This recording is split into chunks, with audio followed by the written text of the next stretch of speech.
Jim yang setiap harinya bekerja males-malesan akhirnya dipecat juga dari kantornya. Yang berarti Jim telah 100% resmi sebagai seorang pengangguran. Walaupun pengangguran, tapi Jim gak mau disepelekan orang lain, sehingga Jim selalu berbohong kepada orang lain tentang status sosialnya. Tapi semakin Jim berbohong, orang lain malah gak mempercayainya. Walaupun begitu, hanya ada beberapa orang yang mau mempercayai kebohongan Jim. Mereka adalah sekelompok bocil-bocil kampung. Mereka sangat mempercayai kebohongan Jim jika Jim punya cewek anak orang kaya di kampungnya dan juga sangat cantik. Singkat cerita, Jim lagi ngobrol-ngobrol sama bapak-bapak penjaga pom ini. Kemudian datanglah seorang cewek kaya raya yang cantik ini. Cewek ini yang dimaksud sebagai pacarnya Jimmy saat lagi membohongi bocil-bocil di kampung tadi. Si cewek akan isi BBM, dia bernama Josie. Pastinya si Jim terperangah memelek melihat Josie. Dan ternyata di luar dugaan, Josie juga membalas pandangan Jim yang loser ini. Mereka berdua saling pandang memandang. Jim tak tinggal diam, dia mencoba membuat Josie lebih terpana lagi untuk melihatnya dengan persona gaya-gaya sok-sokan bad boy-nya. Dan setelah itu bukannya Josie terpukau, tapi malah membuatnya tertawa karena melihat Jim yang tiba-tiba dijewer ayahnya.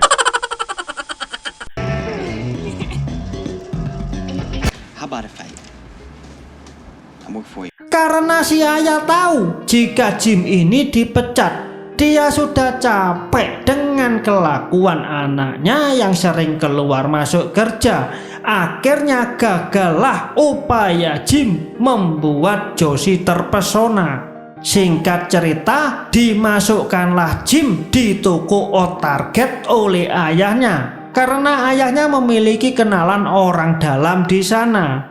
Nah, ada kejadian lucu saat Jim diinterview buat masuk kerja. Ceritanya Jim ini kan ditawari kerja dengan gaji yang sangat tinggi, sekitar 660 juta per tahun.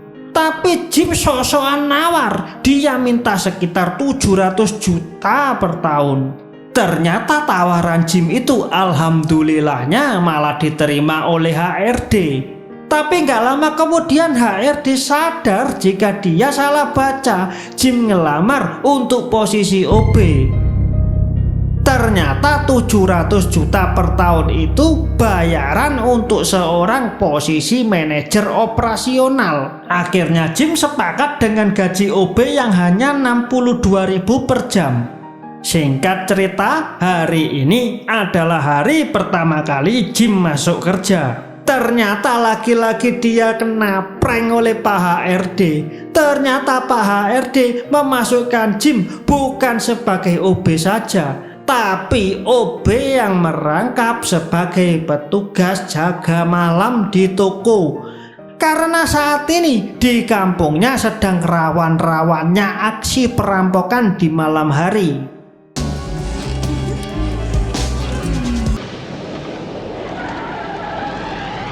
Malam pun tiba, kondisi toko yang sangat sepi. Nah, disinilah waktunya Jim yang gatel pengen ngerasain barang-barang di toko itu. Pikirnya dengan memakai barang-barang di toko ini, dia bisa membalas dendam pada Pak HRD yang telah mempranknya selama 2 kali. Tingkah laku aneh Jim di toko Target ini ternyata jadi pusat perhatian seorang cewek yang kebetulan juga ada di sana. Siapakah dia? Ya, itulah si Josie.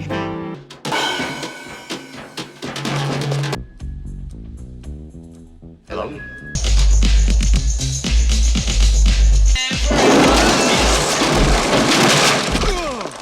Josie melongo melihat tingkah laku Jim yang aneh. Kalau bahasa kita katrok.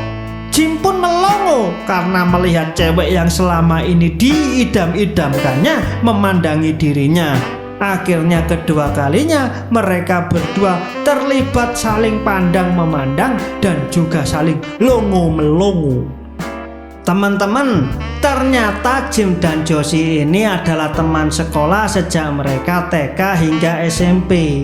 Nah, si Josie ini adalah primadona kelas karena dia adalah anak sematawayang sultan kaya raya di kampungnya dan juga memiliki paras yang tak kalah cantik dari Taylor Swift. Saat ini pun dia masih jadi kembang desa di kampungnya. Berbanding terbalik dengan Jimmy yang dulunya sering jadi sasaran pembulian dari teman-temannya di sekolah.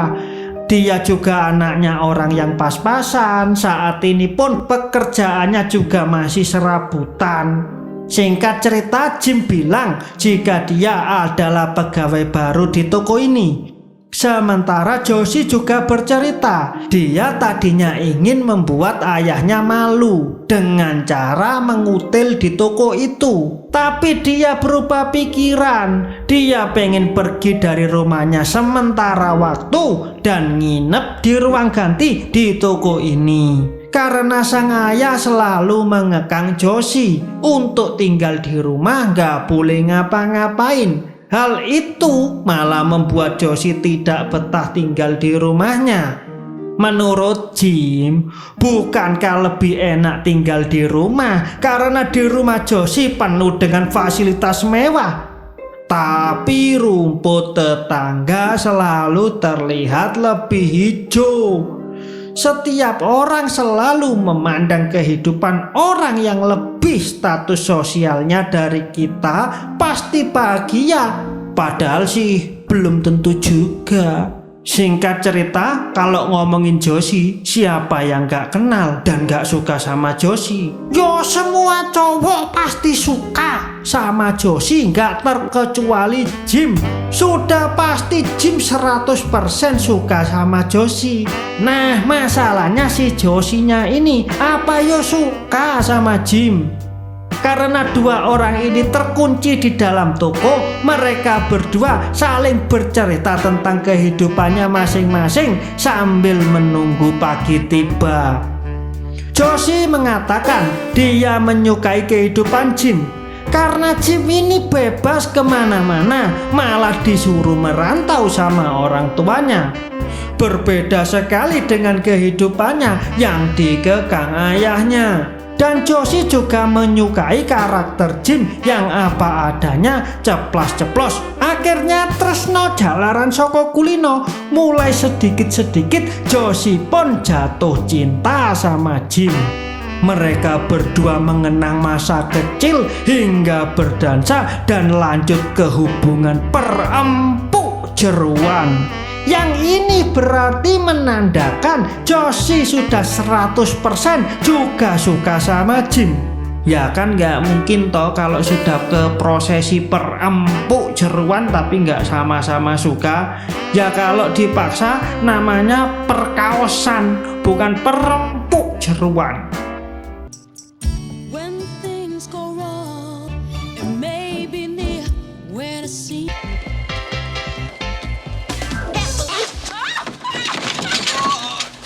Di tempat lain, ayahnya Josie dan Pak Polisi yang sedang panik keliling untuk mencari keberadaan Josie, tapi tak kunjung ketemu.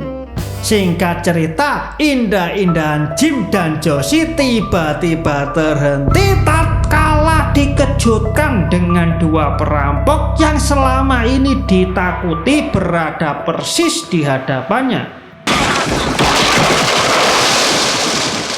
Jim dengan keahliannya berbohong mencoba membohongi dua perampok ini, tapi dua perampok ini tak semudah itu dibohongi oleh Jim. Nah, disinilah si Josie mencoba menipu mereka.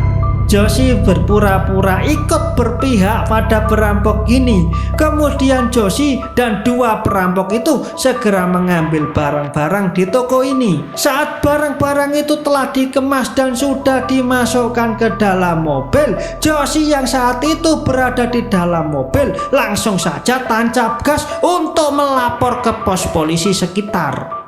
Dua perampok ini akhirnya sadar jika dia telah terbohongi. Mereka berniat akan menyandra Jim. Did you want to be on top? Oh no. Really? killed that guy in Saltburg. About them. You certainly don't know anything about him. These are.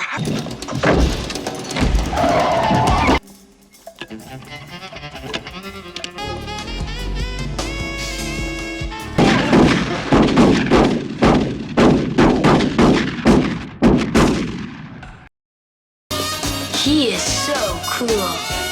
Jim yang sedang bersembunyi di gudang, akhirnya dia menemukan laras panjang. Senjata Jim tentunya lebih canggih dan lebih berbahaya dari dua perampok yang hanya modal pistol saja. Senjata Jim ini tentunya membuat dua perampok ini takut dan berhasil diringkus oleh Jim. Setelah kejadian itu, akhirnya Jim dan Josie resmi 100% berpacaran. Tak lupa Jim memamerkan ceweknya yang cantik sekampung itu kepada bocil-bocil yang tetap setia mempercayainya. Akhirnya bocil-bocil itu jadi termotivasi dan film pun selesai.